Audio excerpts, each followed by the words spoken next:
Hey, boys and girls. I'm going to go ahead and read Ramona to you today, and hopefully, we're going to finish the book. We don't like a lot of pages, okay?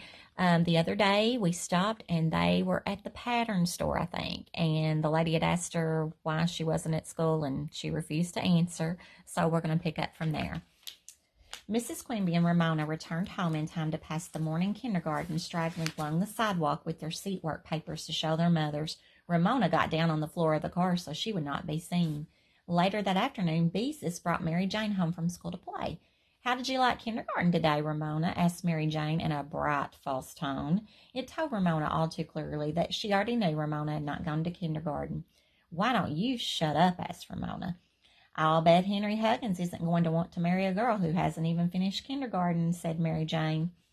Ramona went outside and rode her two-wheeled, lopsided tricycle up and down the sidewalk for a while before she sadly removed Miss Benny's red ribbon which she had woven through the spokes of her front wheel.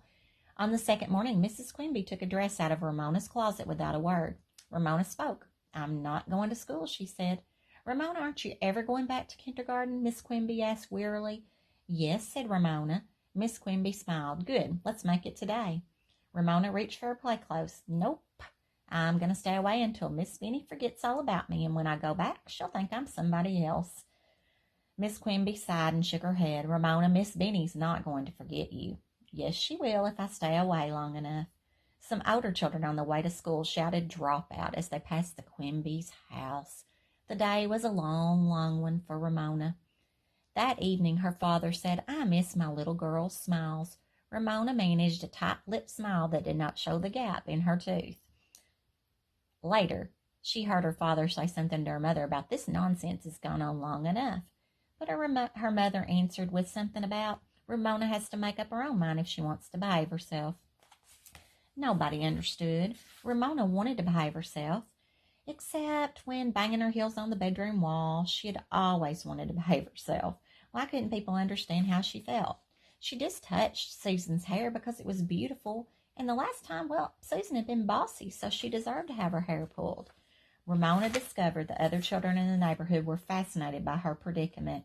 "How come you get to stay out of school? Did you have fun in kindergarten today?" Mary Jane would ask each day, pretending she didn't know that Ramona had stayed home.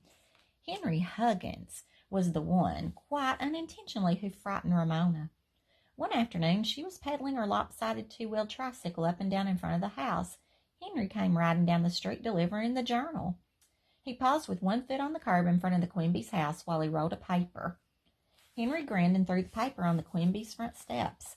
"How come the truant officer doesn't make you go to school?" he asked. "What's a truant officer?" asked Ramona.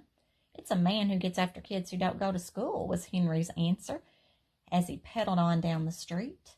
A truant officer, Ramona decided, must be something like the dog catcher who comes to the school when there's too many dogs on the playground.